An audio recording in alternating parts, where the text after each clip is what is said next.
Welcome to the Living Ageless and Bold podcast.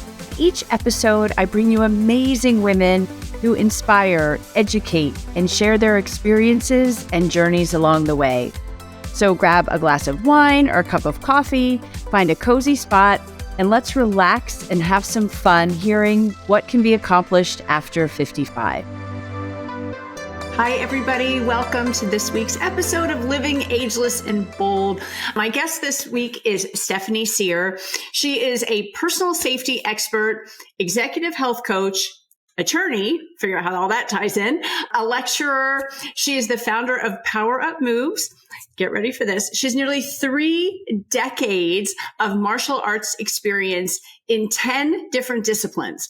So basically, she is a badass, and we are going to learn all about what she does. Welcome, Stephanie. Oh, thank you for having me. I'm very excited to be on. Yeah, this is great.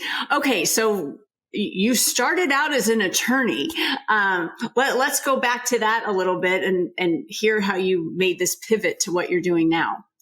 Oh, sure, because it actually happened when I was in law school, when kind of the journey began. But this was not the plan. There was never thought about being a personal safety expert. I was going to law school, and I needed an outlet. I needed a physical outlet. I've always been a very physical person. So I saw a Taekwondo class and I signed up, and it was perfect. It was strength training, flexibility, and definitely you had to be present in the moment or else you were going to be hit. Right. Very simple. Yeah. Perfect way to release tension. And it was the start of my journey of seeing the mind-body connection just for myself, that I was then relaxed. I could study for hours afterwards. Terrific. So never thinking of anything more than that. I happened to be fortunate to train with someone who not only loved the sport, but was at the top tier. He was on the Olympic trial team. So very quickly, I was being pretty rigorously physically trained for physical self-defense. And in every martial art, there's an aspect of self-defense. But as I said, this was just my outlet. So we fast forward, I'm working as an attorney, and then at night, I'm doing my martial arts, not making the connection that during the day, this is back in the day, that I was being harassed in the office, I was being harmed in many ways, and it all culminated to somebody laying hands on me as sexual assault. Put hands on me. I see it as I prioritize myself over the job, remove the hands immediately, walked out of that office and waited to get fired. Basically, I didn't have trust in going to HR. I listened to my gut, and it changed the trajectory of my legal career. And so I just took it in stride. I didn't talk to anyone about it. But you went back to work the next day. I finished out work. It was actually an internship, and they were pitting a group of us interns against one another for one position. And surprise, surprise, I was offered the position. And if I want to be cynical, I think they wanted to keep an eye on me. I know I did good work, but nevertheless, I turned it down. And this is now what I tell my students. It was more shameful to tell other students when I went back to law school for third year that I'd been sexually assaulted than to say I didn't get the job. So I just quietly found another job. This is where we say thank you to the Me Too movement, because absolutely up. And I have a 25-year-old daughter. My listeners know this. And I'm so thankful that we live in where we live now, because it was very different at our age. Yes. In corporate, that things just were expected and overlooked. And I just don't think it's like that as much now as it was when we were in our 20s. Absolutely. Absolutely. And I will actually credit Me Too for the moment of listening to the stories coming forward. I'm like, oh, I had somebody a little bit more kind of hands-on than others, and how wonderful they're speaking up. And I didn't share that story for years until I became an instructor, and I share it because that's one of the reasons I continue to do what I do. No one, whatever your gender, should experience that ever again. You should be able to, with confidence in that workplace, walk into HR, report the person, have it handled professionally. Or right in that moment, I didn't use my voice. The other thing is finding your voice, but I physically threw hands off me, got up and got myself safe. So that's why I continue to do what I do. I didn't make the connection. We're fast forward again. I've become a mother. I put the legal career on hiatus, but I never put martial arts to the side. I continued to do it as my physical workout, became an instructor, a coach. I competed, an official. And then it was really because one of my children needed an outlet, started martial arts, that I even delved in a little bit more, and I started assisting at the university with the grandmaster I was working with.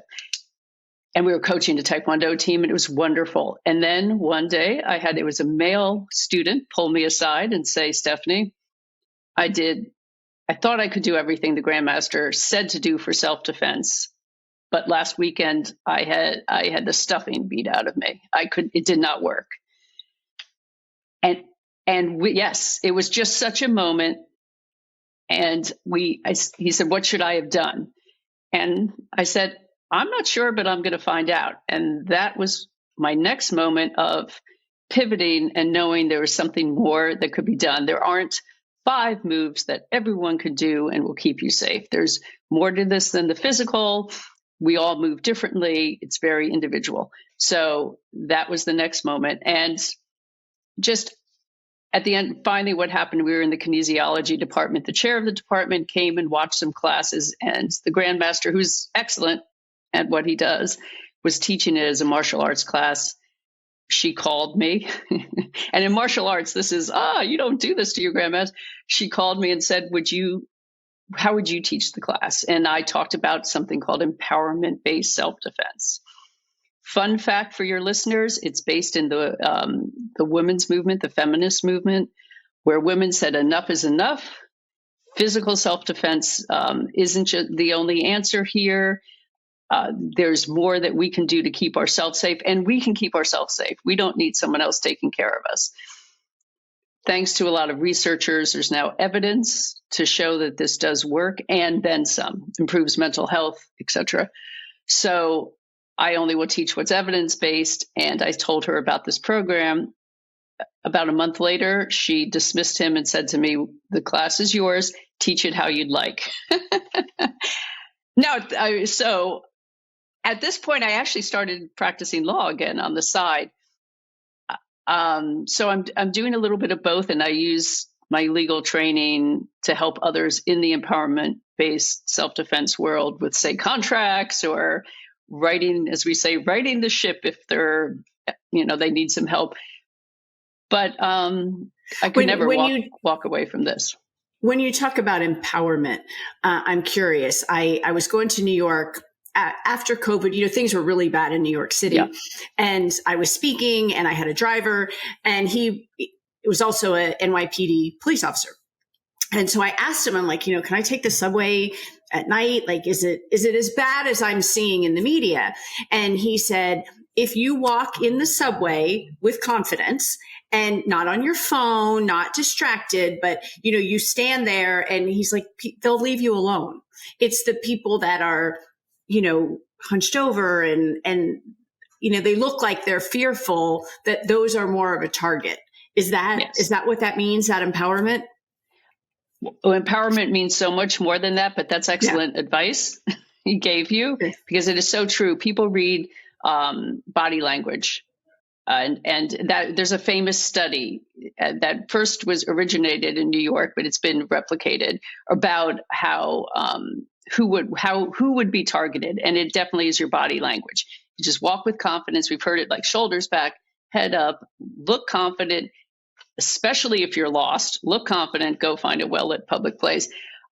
So excellent advice, but it's more than that. Empowerment is regaining control over yourself, your choices, and the way you want to live your life. So having a plan is huge. Just understanding, okay, I'm going to go down the subway. There's been a lot of issues down there. I'm going to think first about where I'm standing, how I'm conducting myself, and if anything feels out of place, I'm going to listen to my intuition and get out of there, even if that means being late for the interview, being late for work. You prioritize yourself. Will you talk a little more about intuition? I've had other guests, and I'm a very intuitive person, but it has to be intentional. Like, you have to really allow yourself to feel those things. And especially women, our intuition is pretty unbelievable. So talk more about that, so people listening can be like, oh, that's what that means. It's if people ask me, like, what can I take away? It's one of my actionable strategies. Start listening to yourself today. Yay! Okay. Because especially as women, we've been socialized to be polite first, prioritize being polite, not hurting someone else's feelings. And your body does register a threat before your mind does.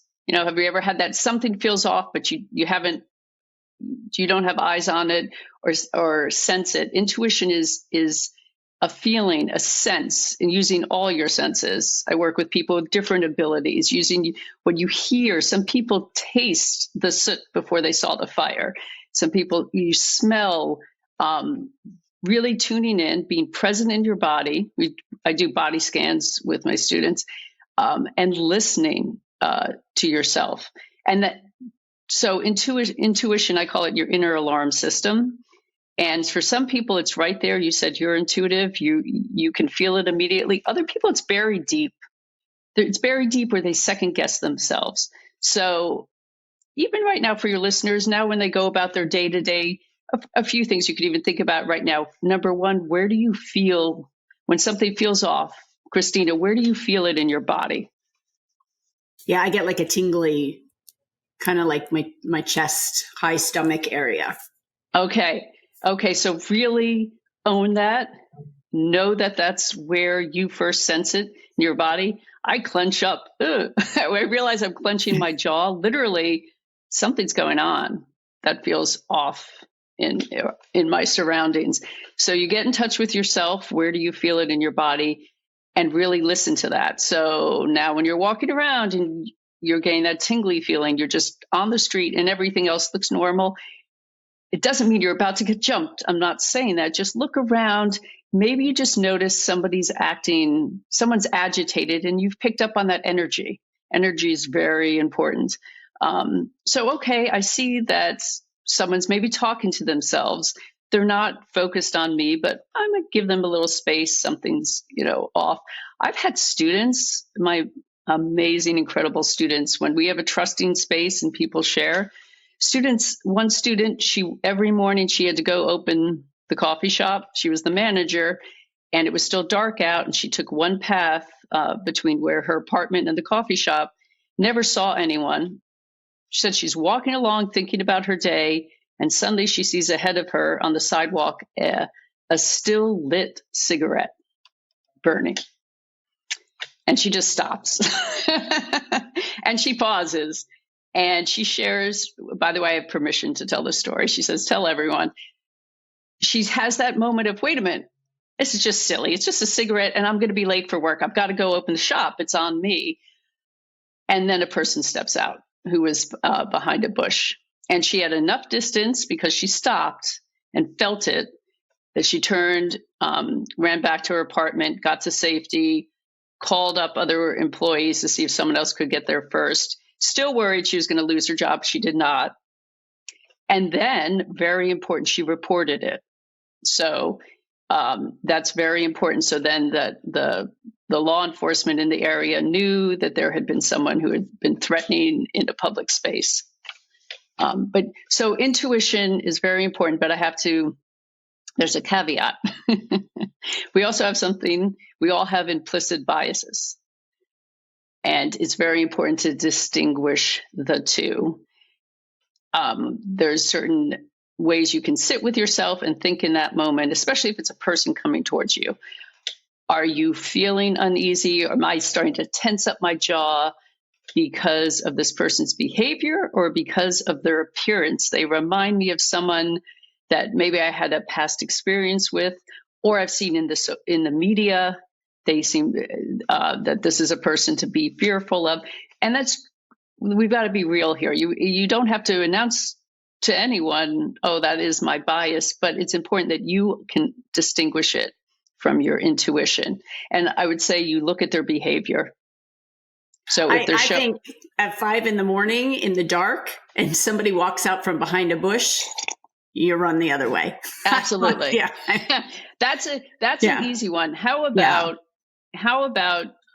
that same student's walking along and suddenly there's a person coming towards them.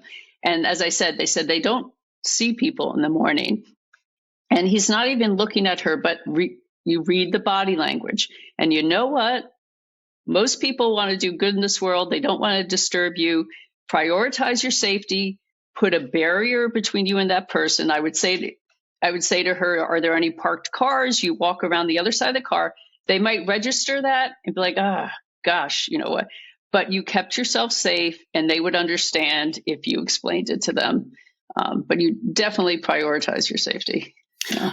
That's a great tip that you just gave, is to put a barrier between you. That's real. I've never heard that before. That's a great tip.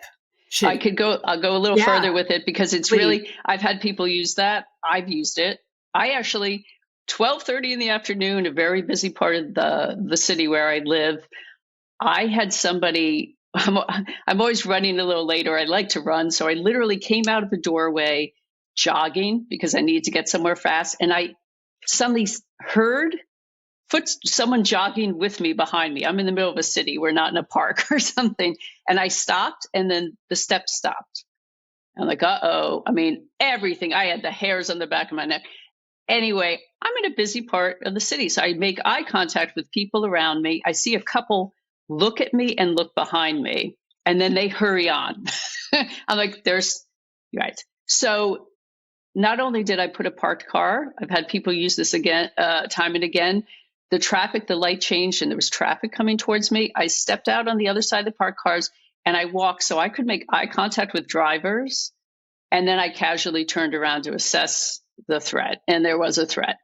And he stayed on the sidewalk, but he continued. I stopped. I looked at him. I made eye contact. And then he continued to come towards me. And that's a huge, he's going to try and take me. So you not only use a parked car, you use the cars coming towards you, the traffic, obviously be very safe stepping into a street, but I was ready to cause a scene. So when someone wants to take you, not to go too far down this road, they want to do it as quickly and quietly as possible. So you've got to get big. You've got to cause a scene, distraction, and you don't let anyone move you, no matter what they say. I've heard that before. Right. Yes. And so back to barriers. Sorry, went off. So you would use cars, you use dumpsters. I've had people talk about dumpsters. You can use other people in a crowd, but distancing is very important in personal safety. You want to stay at least 1 to 2 arms length away so they couldn't reach out suddenly and grab you or hit you. So one thing you said that surprised me was you made eye contact. I would think that would discourage that person. Like, oh, now she's seen me. She knows I'm going to find somebody else. Christina, it usually does. It usually does. And it's exuding confidence. And I do a body scan. So I want them to know I see every bit of you and I will remember you. And the fact that he paused and then started walking towards me again, these are quick assessments from experience. I'm like, there's something's off.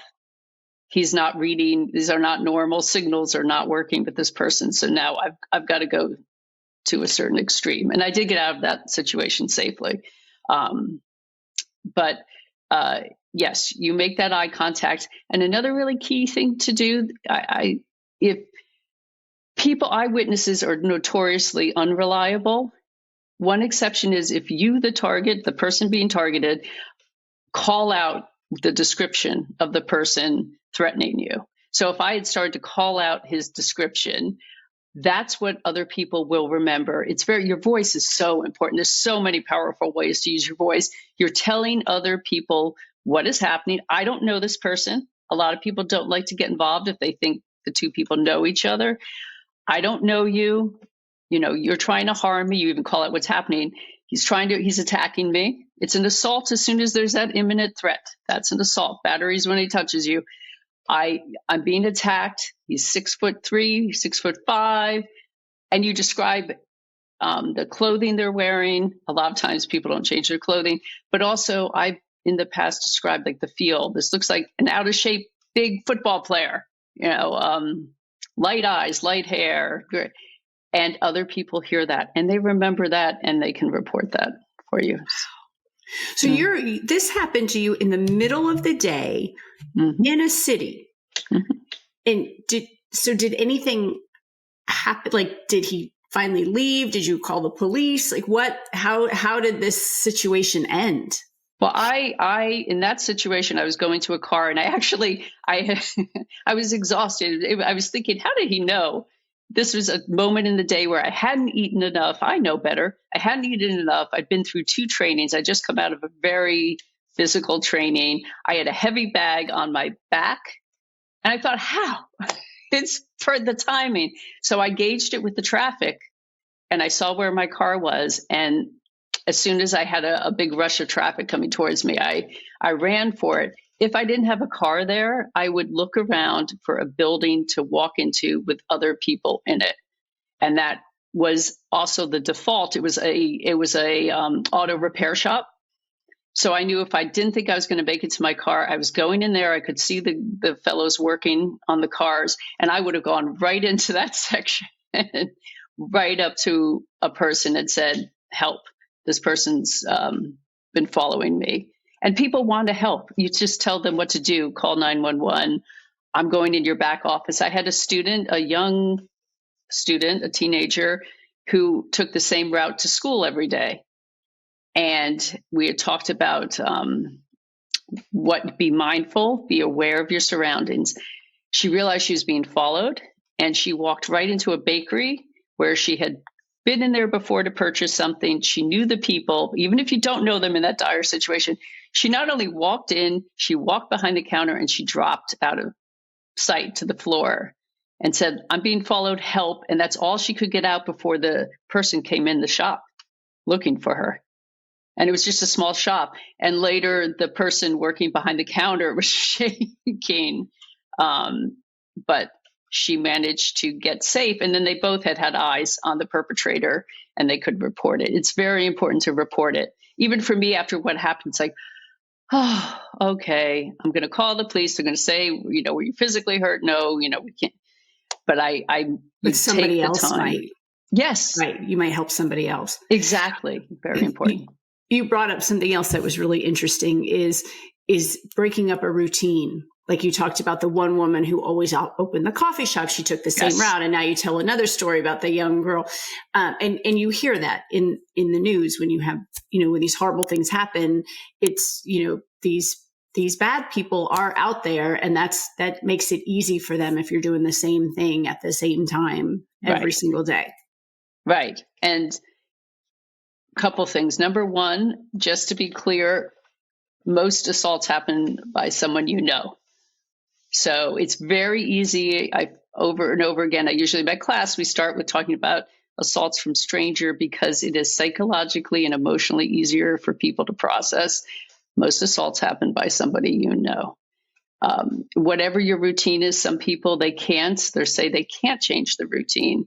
So then you have a plan. You be mindful where along that route you could go for safety, i.e. what's your exit plan, we call it. And having a plan helps you tremendously take action, move, not freeze, not go blank, which, by the way, is your body just taking care of you too. There's in that moment.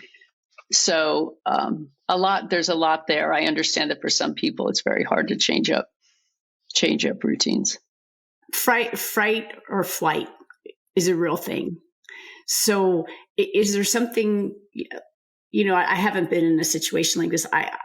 part of me feels like I would just freeze. Like that's just, I don't know what I would do, but how does the body work? Like or is there a way to get the flight reaction instead of the fright reaction? First of all, so much to say. I mean, haven't we all frozen at some point? For me personally, going into an exam, I've had a moment, or speaking before a large group, just have a moment of, do I know everything? Do I have it all? Okay, breathe. I have it all. So I like to remind people, we've probably all at some point in our life had that freeze moment. Maybe the mind's gone blank. Very simple terms here is your adrenal stress response. It's an unconscious bodily response to a perceived threat. And traditionally, we all, at this point, it's referred to as the fight, flight, or freeze response. There's a professor out of Harvard Medical School trying to change it to survival mechanisms, because this is your body taking care of you. Our bodies are beautiful, beautiful things. And I don't think people always, they take it for granted, and they're not taking good care of your body. Take care of your body. This adrenal response is your adaptive response. This is based on experience. They say by the time you're 7 years old, you've been so influenced by your caregiver, your environment you're raised in. This is how you respond to a perceived threat. Part of personal safety training is becoming aware of that. Do you freeze, where I talked about the mind going blank and being literally still for a moment, a little different than tonic immobility, where you feel you actually can't move your limbs. Flight, where you run away. And running away can be physically running away, or mentally, you're in the middle of a conversation and you just check out. I don't want to be in this conversation anymore. Fighting are the people that have that reaction of, we could say on one, becoming really defensive, immediately taking it as some kind of fight or beat down, whether once again it's verbally or physically or mentally. Those are in general, just the way learning how your body reacts to a situation. Once you're aware of that, you recognize that, and you start unpacking when you feel that way, when you freeze. I freeze every time I have to do public speaking. You don't try and dismiss that. You try and sit with that and say, well, what's so fearful, and unpack it. And in general, kind of breathe through it, and then come up with a plan of, okay, what will I do next time I have to go speak, or next time I feel threatened? And I don't have that quick, snappy comeback, say. We all process information differently. That's okay too, but I'll breathe, and I'll have my plan of action. But time and time again, I have people say it as if it's a negative thing. Oh, I freeze up all the time. Oh, I hate that. It's just, first of all, just own it. That's how your body has learned to take care of itself in moments of a perceived threat. So I read in when I was doing my research for this about if you're with a friend, having a code word. And yeah. I thought back when I was in high school and college, my best friend from high school, I spoke German. I'm first generation American and spoke German, and she took German in high school so we could talk. But that we did have a little code sentence in German. If there was somebody bothering us, like if we were in a bar, we would say that, and we would know, oh, I need them. So it was like, here, this is 30 years ago. We didn't even know that was a real good thing to do. So that's wonderful. That's an excellent thing to do. And you just did it naturally. And that's the personal safety training is really just having you get in touch with your strengths, or what these strategies, like someone could try that on, say, I don't know if I'd have a code word, but they'd have something else. And that's really key these days, to have that code word. Also, you had a buddy, you had somebody, you were kind of looking out for each other.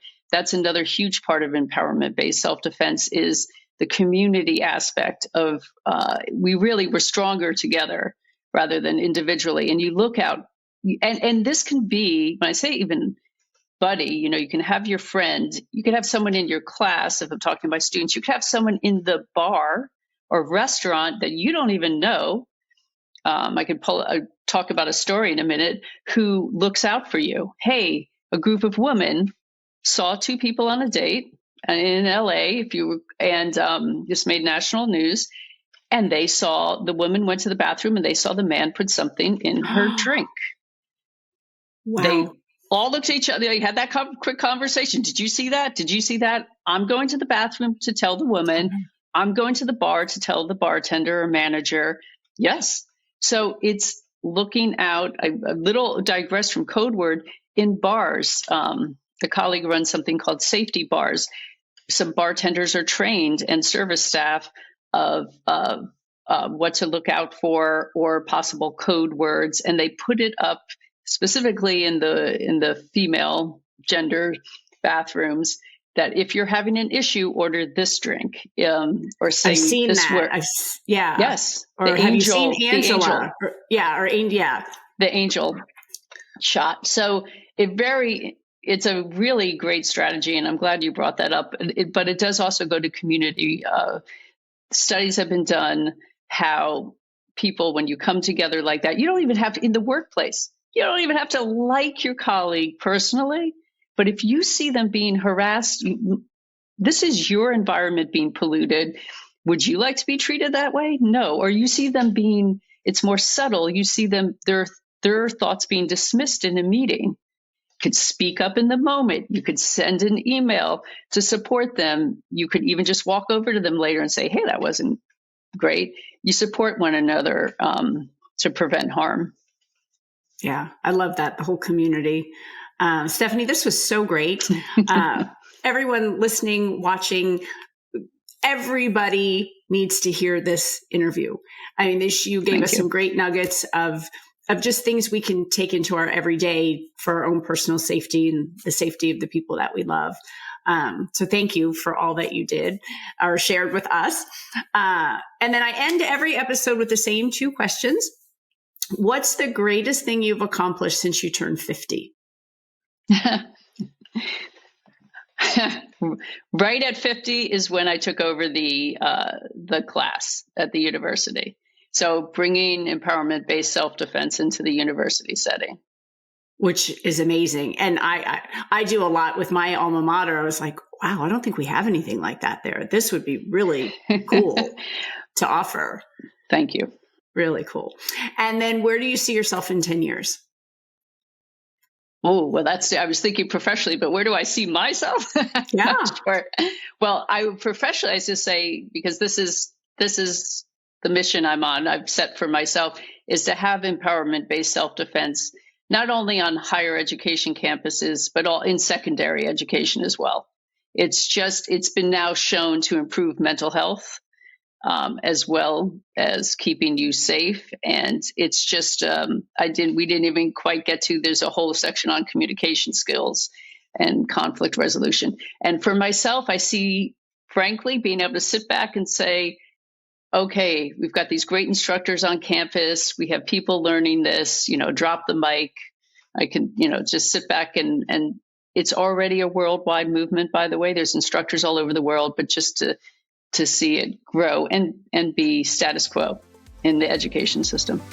I absolutely agree with you 1,000%. Having Thank you. Kids, having a daughter, yes. So I wish you all the best luck with that. And I know you're going to do it. Thank you. It's amazing. Thank you so much for joining me.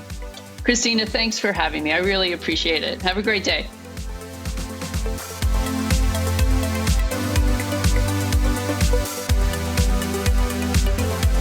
Thank you for listening or for watching this episode of Living Ageless and Bold. If you haven't already, please make sure you hit subscribe. And if you like the episode, I hope that you will give us a great review. You can also head over to livingagelessandbold.com and sign up for information, inspiration, and exclusive opportunities for us, women over 55. Thanks for listening. And remember, no matter what you do, keep living ageless and bold.